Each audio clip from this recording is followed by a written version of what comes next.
दोस्तों, जब मार्केट आज ओपन हुआ तो आईआरसीटीसी के कल के न्यूज़ के कारण जो है इसके शेयर आज क्रैश काफ़ी किए और लोअर पर लोअर सर्किट लगाते जा रहे थे। लेकिन 11 बजे के करीब सरकार द्वारा यह डिसीजन लिया गया कि कल का जो कन्वेंस फ़ी के बारे में जो डिसीजन है उसको वापस लिया जाता है और उसके बाद स्टॉक जो है ऊपर की ओर सस्टेंड किया और लगभग शाम के वक्त देख रहे हैं तो 7% नीचे यह क्लोजिंग देने का काम किया है। 800 से ऊपर का सपोर्ट लगभग 840 के सपोर्ट लेने का प्रयास किया है। यदि पूरे इस प्रकार का डिसीजन है, यदि उसको आप एक नज़र में देखिएगा तो लगता है कि यह कैसा डिसीजन है जो एकाएक सरकार को लेना पड़ा। और इस प्रकार के डिसीजन तो लेना ही नहीं चाहिए। सरकार यदि पब्लिक के बारे में सोचती है तो उसको शेयर होल्डर के बारे में भी सोचना चाहिए कि इस प्रकार का नेगेटिव उसे नहीं देना चाहिए न्यूज़।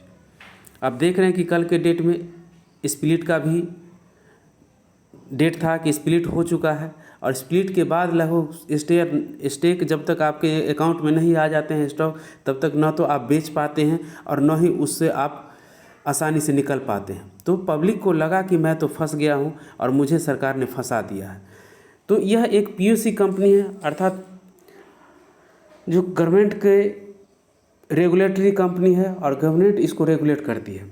तो इस प्रकार के जो भी कंपनी होती है वह ख़ास तौर से पब्लिक जो है उसको डर डर के इन्वेस्ट करती है कि कब सरकार ऐसा डिसीजन ले सकता है जिसके कारण हो सकता है तो स्टॉक होल्डर को काफ़ी लॉस हो सकती है। और यह आज के कल के डिसीजन में भी देखने को पड़ा कि इसका स्टॉक 940 से गिरते हुए लगभग यह आपको 640 तक भी पहुंच गया था।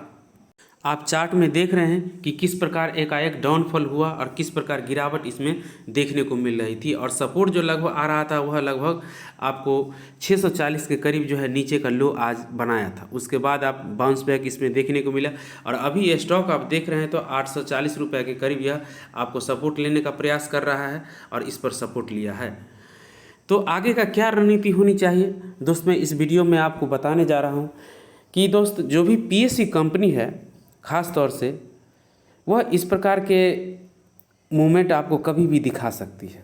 अर्थात सरकार जो है उनको डिसीजन पब्लिक के लिए या इलेक्शन में अगर जाने वाली हो तो जनता को प्रॉफिट देने के लिए हो सकता है तो टिकट के भाव कम कर सकते हैं, कुछ फैसिलिटी बढ़ा सकते हैं और इनको आईआरसीटीसी को कर सकते हैं कि आपको इतना ही पैसा में आपको इस प्रकार का फैसिलिटी देना होगा। तो ये सब समस्याएं आपको आईआरसीटीसी में दोस्त देखनी पड़ सकती है। तो यदि आप अच्छा खासा प्रॉफिट में हैं तो कुछ प्रॉफिट बुक कर लीजिए, या नहीं प्रॉफिट नहीं बुक करना चाहते हैं तो अभी वॉच कीजिए और स्टॉक को जो आपको सपोर्ट लेने दीजिए किस प्रकार का सपोर्ट बन करके आता है। अगर नीचे का स्थिति आप देखिएगा तो नीचे का सपोर्ट जो बन करके आता है लगभग यह आपको 750 का स्थिति जो है वह एक अच्छा सपोर्ट बन रहा है, जो इस पर आपको कंपनी का स्टॉक हो सकता है तो सपोर्ट ले सकता है। लेकिन आज देखें कि इससे ऊपर का ही सपोर्ट लिया है, लगभग आपको 840 के करीब है। तो मार्केट 2-3 दिन इस पर आपको वॉलेटाइल रहने की उम्मीद है और हो सकता है कि आगे का जो भी सपोर्ट इसका बन करके आता है वह स्ट्रॉन्ग बनता है लगभग 900 के करीब।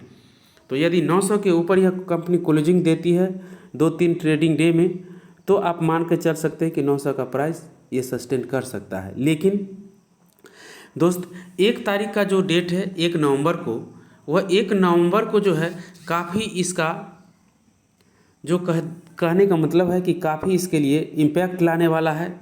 और 1 नवंबर को इसका अर्निंग आ रहा है, क्वार्टर अर्निंग जो सितंबर क्वार्टर का है और उस सितंबर क्वार्टर ही इसका डिसाइड करेगा कि इसका स्टॉक प्राइस ऊपर की ओर जाएगा कि नीचे की ओर जाएगा। यदि आज का स्थिति अगर इसका देखिएगा दोस्त तो आज की स्थिति में आप देखते हैं कि प्राइस टू अर्निंग रेशियो इसका लगभग 350 के करीब है। आप समझ सकते हैं कितना ज़्यादा इसका प्राइस टू अर्निंग रेशियो है। यदि यह स्टॉक अच्छा परफॉर्मेंस नहीं करेगा, अच्छा रेवेन्यू जनरेट नहीं करेगा और नेट प्रॉफिट अच्छा नहीं निकाल करके लाएगा तो इस प्राइस पे आपको स्टॉक जो है सस्टेन नहीं कर सकता है किसी भी हालत में और इसको प्राइस टू अर्निंग रेशियो के अनुसार नीचे की ओर आना ही पड़ेगा। तो इस प्रकार की भी समस्याएं इसमें आपको कुछ दिनों में देखने को मिल सकती है। इसके यदि परफॉर्मेंस देख ले कि क्या परफॉर्मेंस रहा है 17-18 में नेट रेवेन्यू में या प्रॉफिट में, तो वह देखने को मिलता है। इसका 2017 में आप देख रहे हैं कि 17 में तो नेट आपको रेवेन्यू ठीक था और नेट प्रॉफिट भी निकला। लेकिन 18 में जाकर के आप थोड़ा देख रहे हैं कि थोड़ा डिप चला गया, अर्थात थोड़ा जो नीचे की ओर गिरावट देखने का। अगेन जो है ऊपर की ओर बढ़ा और ऊपर की ओर बढ़ते रहा 20 तक, लेकिन कोरोना काल में आने के बाद इसका रेवेन्यू जो एकाएक नीचे की ओर गिर गया, अर्थात यह गिर गया है। और इसका नेट प्रॉफिट भी आप देख रहे हैं कि यहाँ तक तो बढ़ते ही आया है, लेकिन उसके बाद इसका रेवेन्यू गिरावट के कारण इसका नेट प्रॉफिट भी गिरावट आपको देखने को मिल रही है। साल दर साल देख रहे हैं कि यहाँ तक तो पोजीशन ठीक रहा, लेकिन 21 में जो है आपको रेवेन्यू में गिरावट ही देखने को मिली है। तो फाइनेंशियल परफॉर्मेंस आप देख चुके हैं कि 17 से 21 तक यदि इसका रेवेन्यू जैसे जैसे अब लगभग ट्रेन सब खुल चुकी है, इसका टूरिज्म पैकेज भी चल रहा है, टूरिज्म ट्रेन भी चल रही है, तो अच्छा खासा इसको रेवेन्यू जनरेट होना चाहिए और उस अनुसार इसका प्रॉफिट भी आगे की ओर जंप होना चाहिए, तभी यह स्टॉक जो है आगे की ओर सस्टेन कर पाएगा, बढ़ पाएगा। नहीं तो इसको नीचे की ओर आना ही पड़ेगा प्राइस टू अर्निंग रेशियो के अनुसार, और यह स्टॉक आपको नीचे की ओर मिल जाएगा। एक बात और है दोस्त कि पब्लिक के मन में जो है एक तो डर जरूर ही बैठ गई है और इसका वैल्यूएशन भी काफ़ी अच्छा खासा है बना हुआ। तो यदि 1 तारीख का यदि मार्केट इसका यदि रेवेन्यू नहीं जनरेट कर के कंपनी लाती है, नेट प्रॉफिट में उछाल नहीं देखने को मिलता है, तो आप श्योर मान के चलिए कि इसका प्राइस जो है कुछ न कुछ करेक्ट जरूर होगी और प्राइस टू अर्निंग रेशियो के अनुसार इसको नीचे की ओर आना ही पड़ेगा। नहीं तो यह कंपनी जो है उस लेवल पे सस्टेन आगे की ओर नहीं रख पाएगी। और अभी का पोजीशन यदि इसका देखें तो आप देख रहे हैं इसका RSI जो अभी मिल रहा है लगभग 48 के करीब है, लगभग 50 से नीचे की है। तो आप इसको 2-3 दिन वीक में सस्टेन होने दीजिए कि किस लेवल पे सपोर्ट हो रहा है। हो सकता है तो यह इस प्राइस पे लगभग 850 के प्राइस पर ही सपोर्ट ले या 900 के प्राइस पर सपोर्ट ले, तो एक सपोर्टिंग प्राइस बनने दीजिए। उसके बाद ही आप डिसीजन लेना है कि इसमें एंट्री करने का।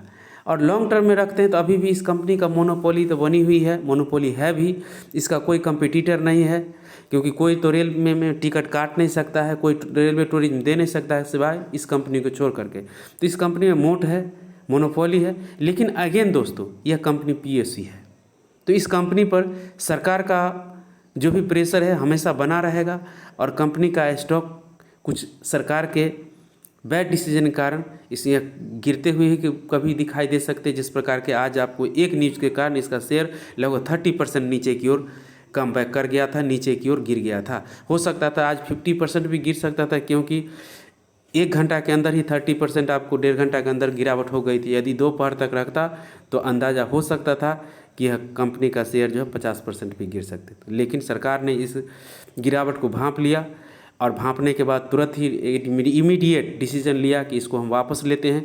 कोई किसी प्रकार के कन्वेंस फी में आपको शेयर नहीं करना पड़ेगा, आपको इससे छूट दी जाती है। जैसे आप पहले प्रॉफिट कमाते थे वैसे प्रॉफिट रेवेन्यू आप जनरेट करते रहिए। तो इस वीडियो में आप स्पष्ट रूप से देख चुके हैं कि आगे क्या रणनीति होनी चाहिए। लेकिन लॉन्ग टर्म में यदि बने रहते हैं एक लिमिटेड कैपिटल के साथ और वॉच करते चलिए कि किस प्रकार के मूवमेंट ये साल दर साल दिखाती है और किस प्रकार कंपनी जो भी सरकार का डिसीजन है इस कंपनी के लेकर के आती है, उसको वॉच करते हुए अपनी कैपिटल को या अपने इन्वेस्टमेंट अमाउंट को धीरे धीरे बढ़ाने का प्रयास किए। एकाएक जो है बिग अमाउंट अपने पोर्टफोलियो को इस स्टॉक में नहीं लगा कर चलना है और वॉच करते चलना है क्वार्टर दर क्वार्टर रिजल्ट। यदि अच्छा रिजल्ट रेवेन्यू निकाल करके देती है कंपनी तो यह स्टॉक जरूर आगे की ओर बढ़ता जाएगा। लेकिन यदि अगेन कहना चाहूँगा कि यह आपका स्टॉक रेवेन्यू नहीं जनरेट कर पाती है तो स्टॉक जो है इस प्रकार के हाई वैल्यूएशन पर सस्टेन नहीं कर पाएंगे। तो यदि आप इस चैनल पर नए हैं तो कृपया चैनल को सब्सक्राइब कर लें, बेल आइकन को हिट कर दें, जिससे कि नए नए इन्फॉर्मेटिव वीडियो आपको ला सकूं, मिल सके। धन्यवाद दोस्तों।